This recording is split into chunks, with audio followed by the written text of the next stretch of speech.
Boom, boom, boom, boom.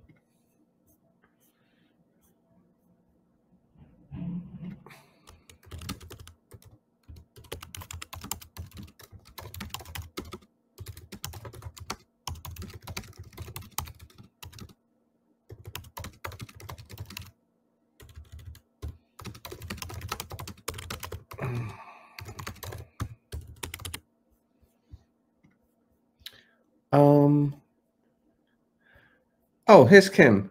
Hey, great, you're in. Hooray. So today, well, let's just get Kim up. So Kim, if you answer that now.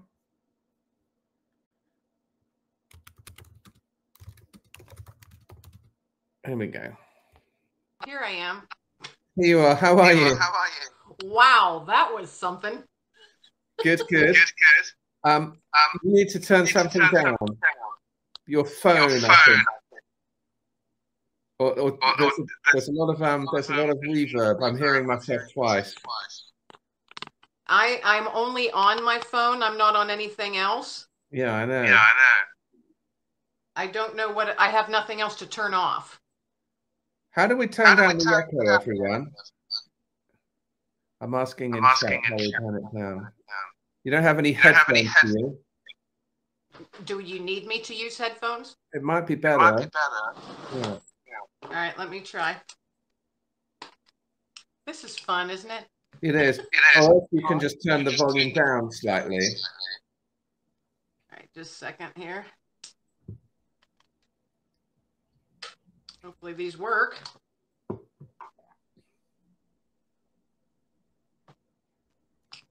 Okay, how's this now? Just a second. I got to plug in. All right. Does that work? I think so. Oh, I'm still hearing you twice. That's funny. Can you still hear it? Yeah, I can still hear it. Just a second. Sorry, I'm going to be moving all over the place. That's all right.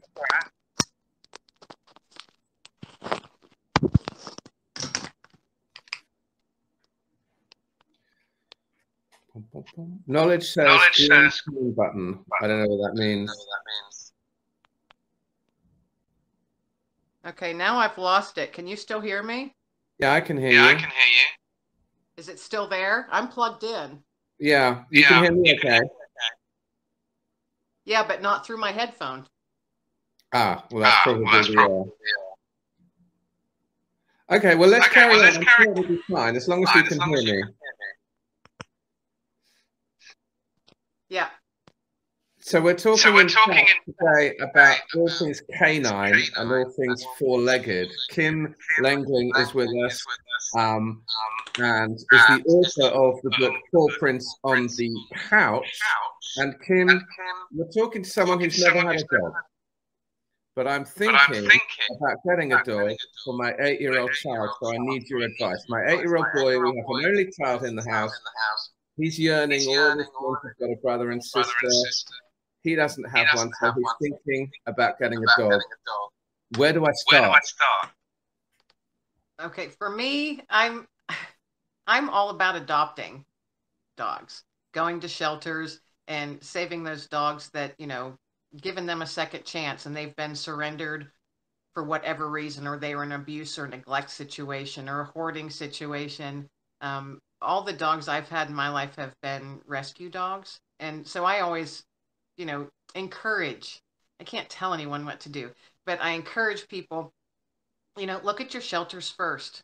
You know, and to me, each dog, now they have purebred dogs there, of course, at shelters at times, but for me, I get the mutts because I feel that they're the smartest, they got the biggest hearts, but all animals are beautiful, you know, so you've got to do what's right for your family and your situation and make sure you have all the resources to take care of a pet, which is time, energy, the space, and finances.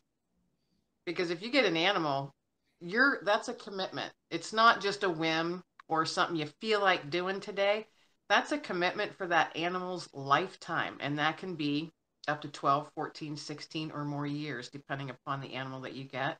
That's a commitment and a big one. So you've got to make sure that your life can accept all of that in, and that you've got, again, the time, effort, energy, physical stamina, and resources, which is financial resources. Because, you know, hey, animals need to go to the doctor too, just like humans. So there's a lot of expenses that come with taking care of an animal. So I always, you know, share, think of adoption first, but then also think really hard, can you do this? And can you commit for well over a decade? Yeah, we've committed to having 2 cats. We've lost one, and the other one's now about 16. So I think the commitment is there. We're not. Do you think that a lot of people got dogs during COVID and then couldn't cope with them, and there was an increase in dogs going to rescue centers? Oh, I know. Yes, I know there was, just by some of the shelters that I keep in touch with, or I'm friends with the founders of them. There was a huge influx, 6, 8, 10 months afterwards. You know, or when they had to go back to work, they were no longer working from home. And all of a sudden they're like, oh, what do I do with this animal? You know, that wasn't thought through. This is just my opinion. It wasn't thought through because there was no way for any of us to know that that would stay the norm, you know? Yeah. I do know. We'll pepper our conversation with some questions. So I'm going to put some questions up. You're going to press the correct answer to the one you think it is. The quicker you press it, the more points you get. So let's start with our first one here. Which of these is a famous UK dog home? Swansea, Winchelsea, or Battersea? Since I'm from the United States, I have no idea. Did you press it? Press no idea? No, I'll press Swansea. Okay, you got to press one. Even if you don't know, give it a guess. It's Battersea. Battersea is the most famous dog's home here in the UK. When I go and look for one, am I going on feel, or am I? Is there anything I could avoid, which sounds a bit cruel? If I go to a rescue. What was the question you cut out? I missed it. If I go to a rescue center, am I choosing on feel, or is it a bad thing to ask if there's anything to avoid? I think, again, if you're going, you have to keep in mind what your personal situation is, where you live. To me, that's a big one. I live in the country. I got a renovated farmhouse, and I live in the country. I'm surrounded by fields and woods. So, and I like big dogs. So I have a large dog because I know that they're going to need a lot of exercise, and I like getting out there with them. I think it depends.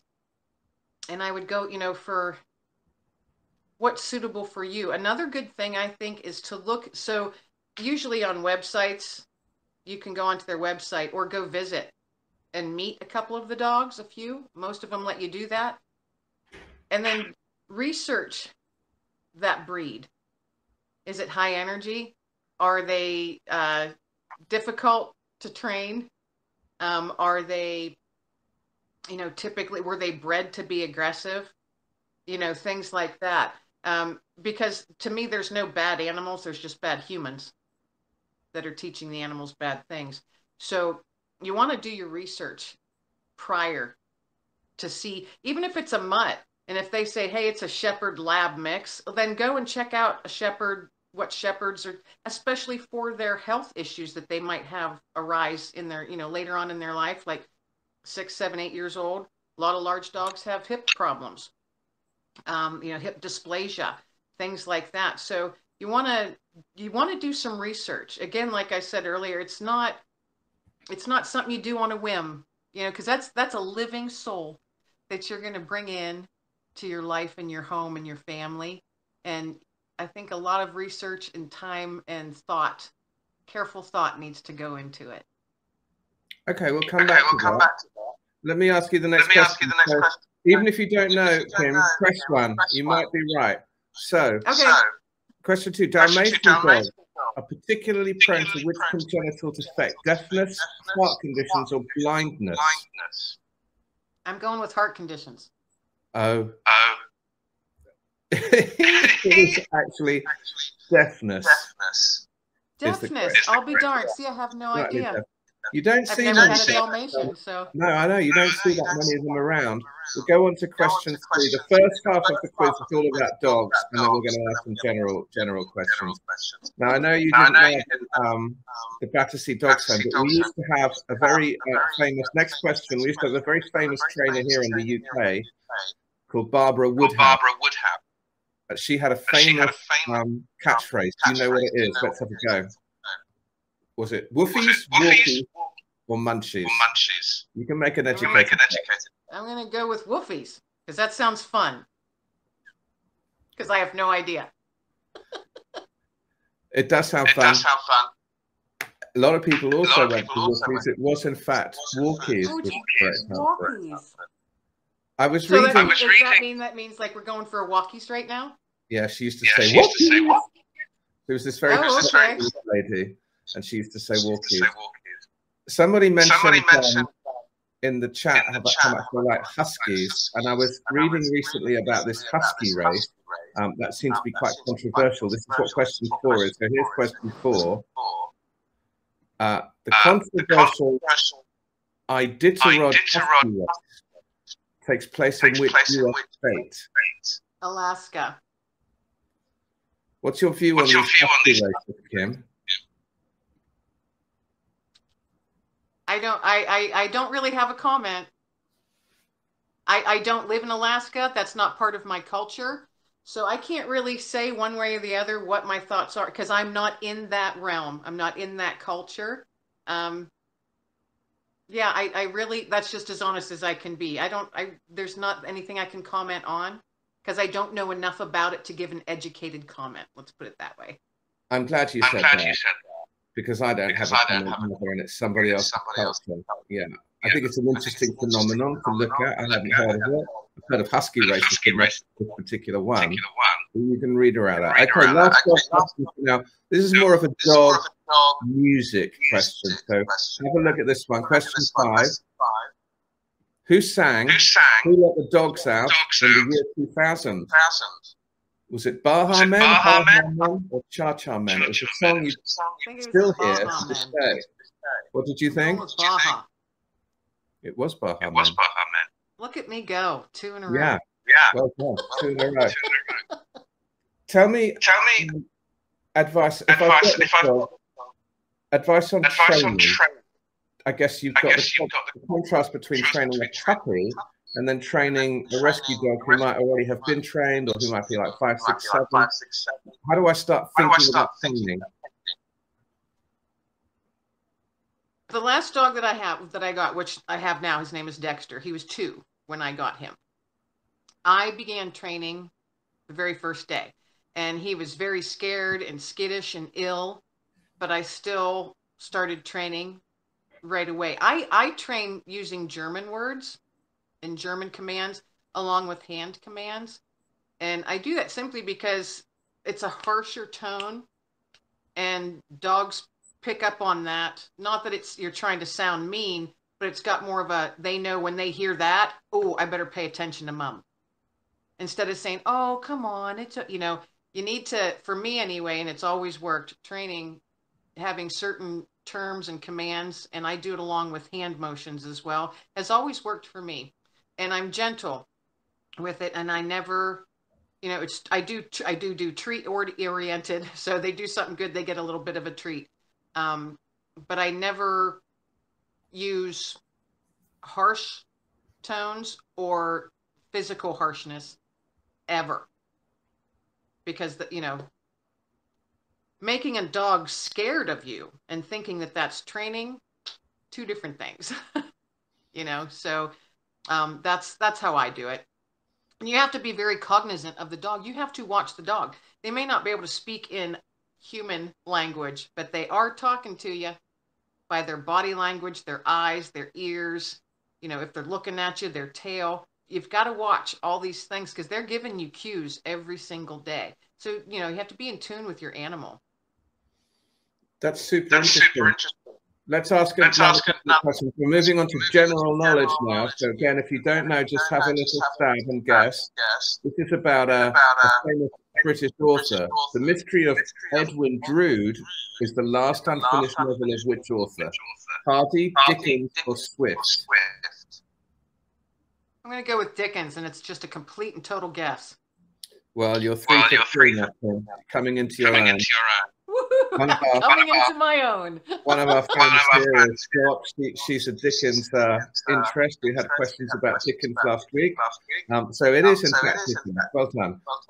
We'll have another question. It's about the human body. A trichologist deals with which part of the body? Ears, hair, or lungs? A trichologist. What did you think it was? I'm going to go with ears. It's actually your hair. A trichologist. Yeah, it is your hair. I knew it wasn't lungs. Yeah. But that was the only thing I knew, that it was not lungs. Hair. Look at all the people that guessed that. Wow, good for you people, you 21 people that guessed trichologist. How do we deal with the dilemma of, so we have 2 cats, I told you, we're 1 cat now, and I have insurance, so I have to spend a monthly amount on the insurance, but the insurance doesn't cover everything. And even for a cat, my vet bills can be chunky. And I think it's a common complaint that people say vet bills are expensive. I know you said at the beginning that we have to prepare financially for it, but vets are fundamentally expensive, aren't they? They can be, yes. And that's another thing I think that you need to do your research. I'm very fortunate that I have an awesome veterinarian that I've known for years, and they've known several of my dogs. And can things get expensive? Yeah, just like humans going to the doctor. You know, it's a doctor. They've been medically trained. So, you know, you can't just think, it's not going to a grocery store. You know, if your dog has allergies, that's going to be costly. You know, you might have to have specific types of food and maybe a monthly shot, or, you know, pills that they have to take. Or, you know, my dog Dexter, big prey drive. And again, I live in the country. So he chases anything smaller than him and tries to kill it. And a lot of times he succeeds, but sometimes he doesn't. And he gets in a scrap. And off we go to the vet because he's been bit by something. Or, you know, raked across and gotten a cut or something because he's just crazy prey drive on him. But good example, he tangled with a raccoon. And they are fierce when they're defending themselves. Really fierce. And this was a big raccoon. Somehow, Dexter had a hold of it, and it twisted itself around and went underneath. And Dexter's a big dog, and it bit his winky. Oh no. Now, how often do you hear that? I'm going, oh my gosh. So, you know, weird stuff's going to happen. You never know. So when I called the vet and said, hey, this happened, you could tell they were trying not to laugh. And, you know, because how often do you say, hey, a raccoon just bit my dog's winky? You know, not very often, I'll tell you that. You don't say that very often. Dexter's getting a lot of sympathy on the chat. Red Stein, and you talking to me, says poor Dexter. Cyber Goddess says raccoons are not gentle, which we know. Question 8. A music question. Again, have a guess, everyone, if you don't know this one. Which band reformed for the 2005 Live Aid 20 Years concert? Was it the Beatles, Pink Floyd, or the Who? I'm going to go with the Who. It was Pink Floyd. He reformed. What does that mean? What does that mean, the band reformed? Well, they split up and they reunited. Oh, reformed. Yeah. I thought you meant like they quit doing drugs and alcohol. Yes. Good point, actually. Yeah. So I wasn't sure. Next one's about U.S. history, 20th century history. Question 9. Which U.S. president was Supreme Allied Commander in World War II? Was it Roosevelt, Eisenhower, or Kennedy? That was Roosevelt. Well, Roosevelt was the president. Eisenhower was the Supreme Allied Commander. I'm sorry. Yeah. Eisenhower was president later. Roosevelt was president. Yes, indeed it was. Indeed he was. Yeah. I don't even know what I was thinking. Roosevelt. Yes, it was Eisenhower. Tell us. Says the American. Tell us the ways in which dogs can help combat loneliness, how they can help for mental health. I sat on a plane journey to America last year and there was a comfort dog next to me. Tell me the ways that we don't normally think about dogs helping us in which they can. It's another living soul that loves you unconditionally. And they just automatically do that because you're their human. You're their pack, you know? And a lot of times they're so intuitive. I have found, at least in my experience, animals, and for my case, dogs, very, very intuitive of your feelings and the energy that you're giving off. I live with PTSD, and Dexter and the dog I had prior to him, Digger, so in tune with me. If I've got, you know, maybe anxiety creeping up, and that's how I say it's creeping up. They seem to realize that sometimes before I do. Is they'll come and start nudging me or bumping me with their heads. And it's like they're like, okay, Mom, refocus, look at me. Because something bad's coming and you're just going to look at me because I love you. You know? So it's that unconditional love. It's another living soul with you. So it combats loneliness because it's another living soul with you. I can't tell you how many hugs my dogs over the years have gotten and how many tears their fur has caught. You know, they're just there. They're always there. They're the sweetest things on the world, you know? Sweet souls, pure souls is what they are. Knowledge is power, so that's amazing. Let's do our last question. Remember the theme of our quiz, if we don't know it. So, question 10, what sort of animal is the Australian dingo? Is it a fish, is it a bird, or is it a dog? Dingo, I think it's a dog. Yeah, it's a kind of a cross between the. Isn't that where like the dingo ate my baby? That was the baby. Yeah, exactly. Okay, before we finish and look at the leaderboard, tell us about your book, Paw Prints on the Couch, Kim. Paw Prints on the Couch. It is an anthology, so it's got numerous short stories up to 1,500 words. So they're quick 5-minute reads, and they're all true stories that different people have shared about how the pets in their lives have enriched their life, helped them through something, maybe even saved them, you know, in some form or fashion. And most of them, I think all of them have been rescue animals in this Paw Prints on the Couch. It's done very well. And I think it's because pets resonate so strongly with people and it really touches your heart. You're going to want some Kleenex because, you know, unfortunately, animals' lives are much shorter than humans. So you do have that inevitable goodbye.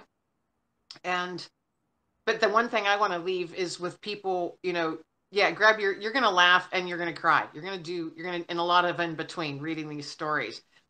But the crying part, it might be because it makes you sad, or it might make you think of an animal that you had when you were growing up and just like, oh, wow, he was the best dog, or she was the best cat, you know, or she was the best horse. Never focus. And I had to tell myself this every time I say goodbye to an animal. I cannot focus on that last day because there were years of nothing but unconditional love prior to that. Oh my goodness, the love, you know. So if that's anything people want to take with them, please don't focus on that last day, no matter how hard it is. Acknowledge it, take it in, but don't let your heart close off completely because there's always another animal out there that needs you. I know everyone's loved talking to you. They can Google Paw Prints on the Couch by Kim Lengling. And how else can they find out more about you, Kim? They can just hop onto my website. That's the easiest place. And that's just kimlenglingauthor.com. And the book is available on Amazon, Amazon UK as well. So, yeah. Okay. Final thing to do is have a look at our leaderboards, see where everyone came today. This is our little scoreboard. So Andy H is our winner. Annie B is second. AMH is third. And Kim, 36. 36. Out of how many? Out of how many? Well, I think we had 40-something. 38 on the scores, but I think we had 40-something people coming in. Oh, I did horrible. But you did great in terms of telling us everything. We've loved having you on.